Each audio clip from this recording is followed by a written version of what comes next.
Nakalimutan ko, abogada pala siya. No moment na yun yung nagbukas sa akin. Oo nga no, sabi ko. Pero Para ang mas galing ni madali. VP no, si VP yun, hindi siya in-advisean nun. Si VP nagsabing isang pa sa korte. Sabi naman ni Inday, confident naman siya na may pagtatanggol niya yung sarili niya, may pagtatanggol siya ng mga abogado, na nung time na yun nagbabawas kasi siya, sobrang daming gustong mag-abogado sa kanya.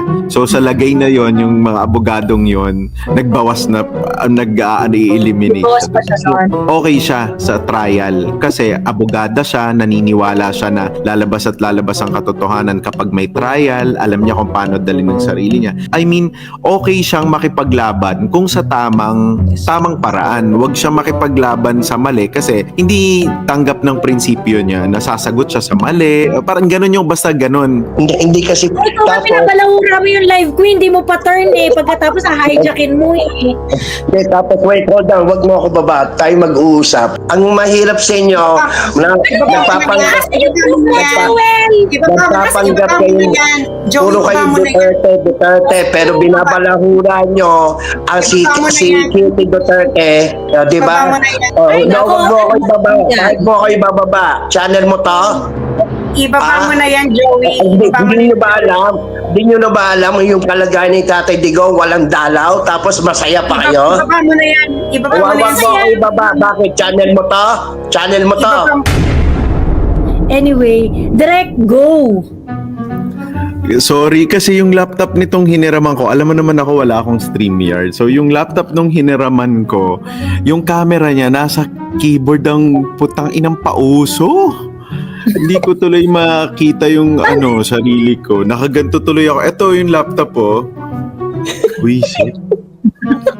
Anyways, inano ko lang kanina, narinig ko lang kanina salamat daw dun sa nag-advise kay VP na mag-file sa sa Supreme Court. Oo, alam nyo si VP yon, and honestly when she heard about it, yun ang unang-unang sinabi niya. Sabi niya, "Ha? Okay lang sila." Parang ganon. Bakit nila ginawa yun? Adi mag-file ako sa Supreme Court. Siya yun mismo. Siya yung nagsabi. Yun yung narinig ko. Sabi niya ganun. Parang ang feeling niya, parang sinabotahe. Parang may ganun. Paano ko ba sasabihin? It was like, parang natawa siya na, parang sinasabotahe nila yung sarili nila. Own words ko to pero siya yung nagsabing, I have to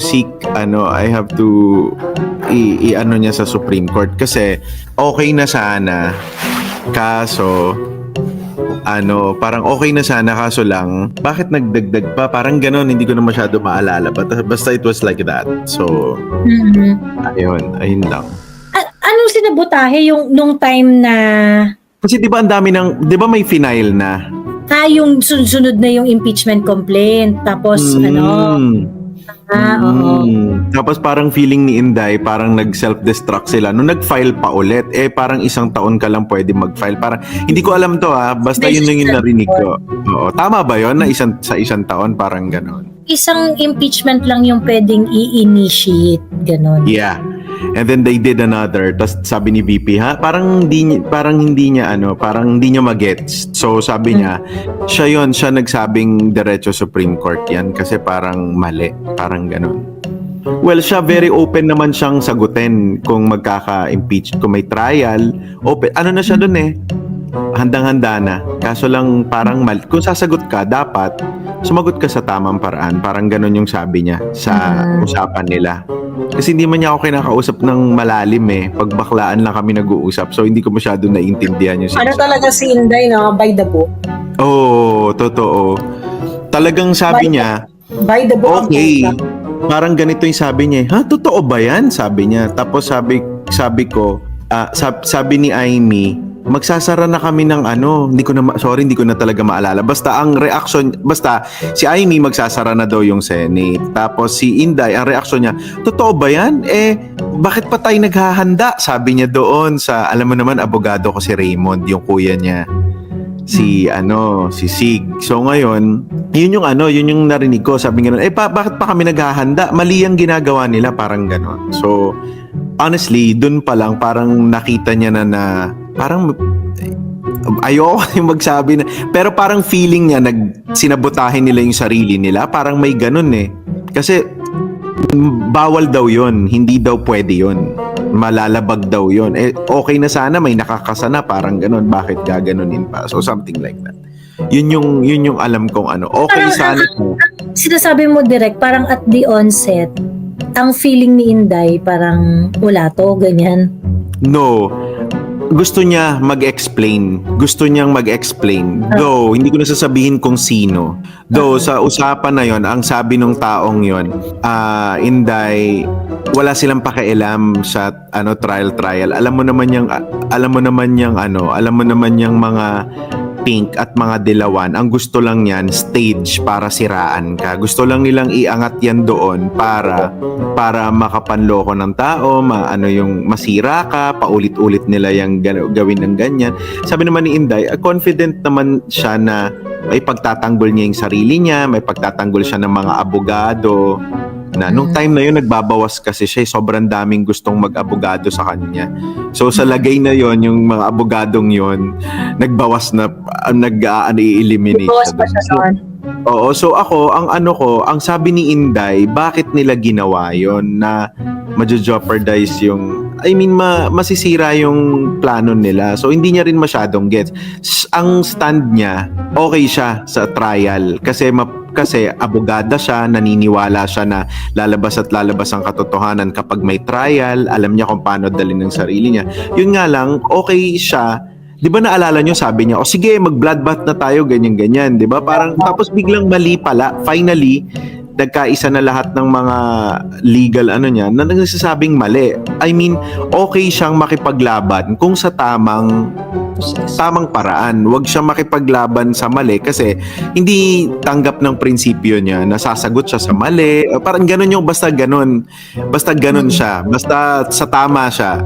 Okay siya makipagbakbakan kung okay. Parang that's how I recall those things. So, yung nagtatanong na ang galing no nag-advise sa kanya, it was not advice, it was the Vice President's own wisdom who actually parang nag-initiate ng move na yon na sa Supreme Court. Kasi nakalimutan ko, abogada pala siya. No moment na yon, yun yung nagbukas sa akin. Oo nga no, sabi ko, tama. So ngayon, nung ganyan nga yung nangyari, chinat ko siya, sinabi ko, nung lumabas yung nung Supreme Court na tama pala VP, tama ka, ganyan. Tapos ang reply niya sa akin yung emoji na naka-roll eyes kasi parang pinagdudahan ko daw yung niya, yung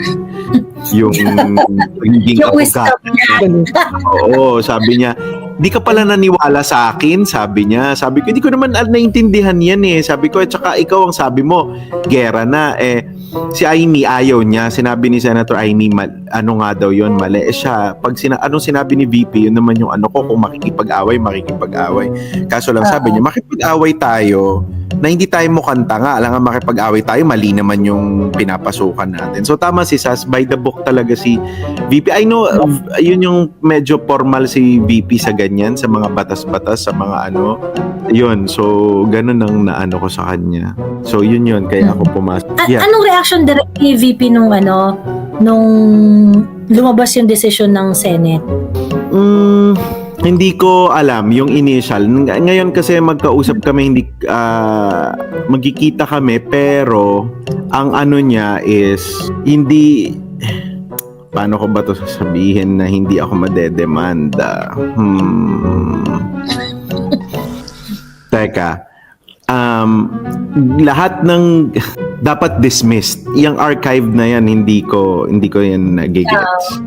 Dapat dismissed yan. So, I don't know kung anong stand pa ni VP regarding the dismissed and archives. Kayo nila Sasang mas nakakaintindi niyan. Ako wala akong alam dyan. So, i-chat GPT ko pa ang difference niyan. So, ang was, alam ni VP na mali yung Yung complaint. impeachment. Alam niyang mali. Pero etong resulta na archived or dismissed, parang hindi pa kami nakakapag-usap. Pero si Amy, gusto niya dismissed. Kabaklaan lang daw yung archive, sabi niya. Ano lang yun? Parang to accommodate, Ako tingin ko parang to just make it To easier. have a common ground. Parang, para magkita sa gitna. Something like Ganon. Ayun. I don't know. Para lang mas madaling bumoto yung iba na sige, i-archive na, ganon. Yeah. I-ano na. I don't know. Para Pero ang mas galing ni madali. VP, no? Si VP yon hindi siya in-advisean nun. Si VP nagsabing isang pa sa korte. Okay. Hmm. So, ibig sabihin, okay. So, ibig sabihin, Siya rin kumbaga, nagsabi, sabi niya, siya rin nagsabi, hindi niya sa akin sinabi kung sino, pero sabi niya, meron namang may ayaw sa mga Duterte sa Supreme Court. Pero confident siya na yung kahit yung ayaw sa kanila, makita na may mali dun sa reklamo. oo. Ayun. So, tama lahat nung sinabi niya. Kaya nung sinabi ko, tama ka, ang galing-galing mo, clap, clap, clap. Ang nireply niya sa akin, emoji na naka-roll eyes. Tapos sinabi niya, hindi ka pala naniwala sa sinabi ko. So, ayun. Oo. Yung ang tawag dito, may comment kasi dito si Ignis sabi niya, di ko kasi napanood pa yung interview ni Inday kanine dahil nasa labas ako. Sinabi pala ni Inday na na hindi niya inaasahan yung desisyon ng Supreme Court. I don't know. Basta ang sabi niya, I mean, siguro sa numbers. Na unanimous, gano'n. Oo, siguro sa numbers. Kasi nagbanggit siya sa akin na, sorry, baka mamali ako. Pero eto lang yung naalala ko. Ako na lang sisihin nyo. Hindi parang ang tono was, hindi naman lahat ng mahistrado doon ay masasabihing neutral. Meron din ayaw sa kanila. So parang feeling ko ang kinagulat niya yung 13 talaga. Pero sa tingin niya talaga tama yung desisyon. Yun yung ko. Kasi yun ang niya, yun ang stand niya. She's a lawyer, so yun yung pinanghawakan niya. Ang galing nga, ang galing. I kind of felt na parang meron ring message yung Supreme Court. Kasi parang feeling ko yung Supreme Court is being is under a lot of pressure. Tapos sa lahat ng mga public interest cases na meron ngayon, yung kay Inday yung una nilang ni-resolve. Oo, parang feeling ko pag na-resolve nila yon, it sends a strong message. That's Oo, what hindi ako parang parang ang sinasabi ng Supreme Court, hindi ako sasama sa ninyo yung bashing party ninyo kay Inday Sara. Parang ganun yung ng Supreme Court So, galing nga Ako, nabuhayan din ako. No, nabuhayan din ako. I have to admit, nabuhayan din ako. So, na meron pa pala tayong kakampi. Ayun, kahit papaano. Ako naman not necessarily kakampi, but people na actually Maaasahan, ganun ba? Yeah, people na dependable. Alam mo yon, minsan kasi kahit ako, wala naman ako sa tama pero alam mo yon, pag may sumusuheto sa akin or kumukonsinte, parang okay din na meron talagang nagche-check. So, meron akong ganun. Meron ako. Anyway, direct more chismis please, wag kang bumaba, walang matutuyo. Wala akong machismis Ano ba yun? Ano ba bang machismis ko? Anyway, wiwiwi lang ako ha. Didiverse? Hello? Hello, Hello, ma'am po. Didiverse. Hello po, narinig niyo ako? Naririnig ka, Joel. Naririnig ka. Ang sa akin lang po, diba? Joel, wait lang, Joel. Pila tayo, Joel. May sasabihin lang po ako, bababa din ako. Kayo ang solid DDS po tayo, di ba?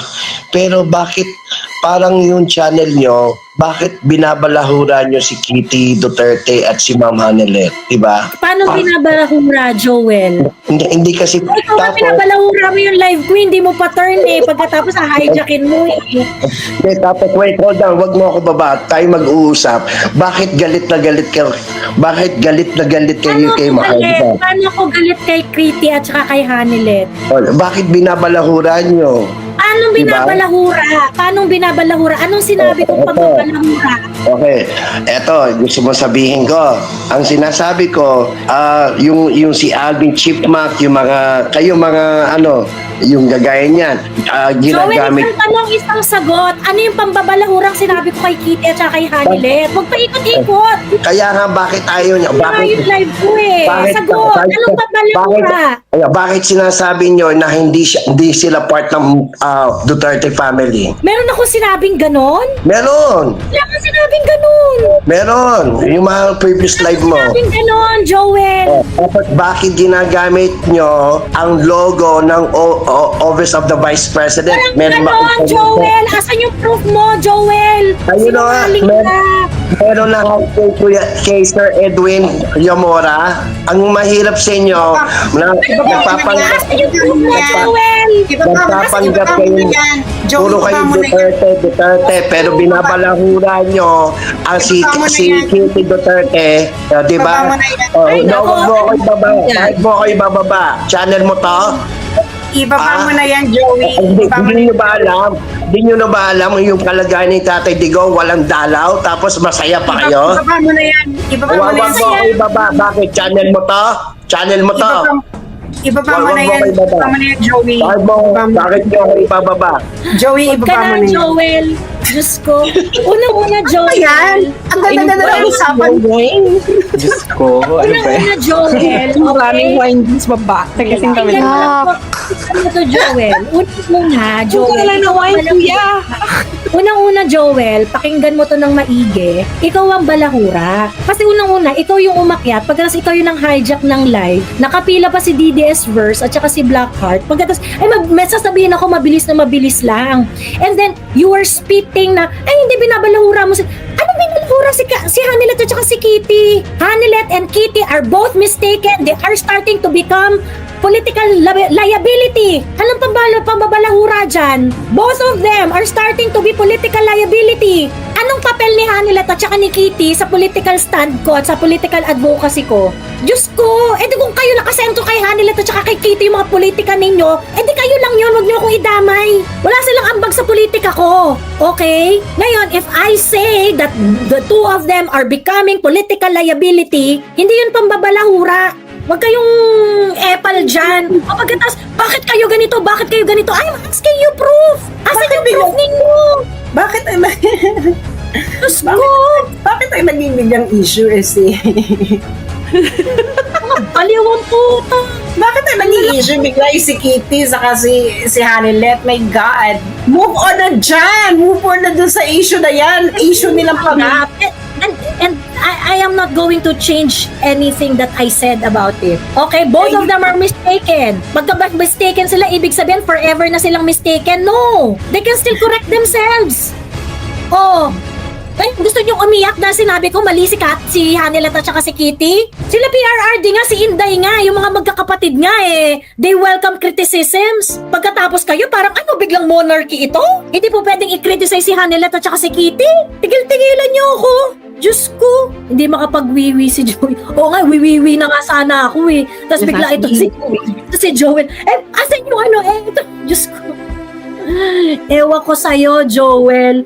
Pagkatapos, ang example mo pa live ni Hamora. Gusto niya lang ng content bukas Gusto niya lang content bukas para makapag-report kayo. Oh. Ayan, dahil mabait ako, binigyan ko kayo ng enough na content para meron kayong pang chismis bukas.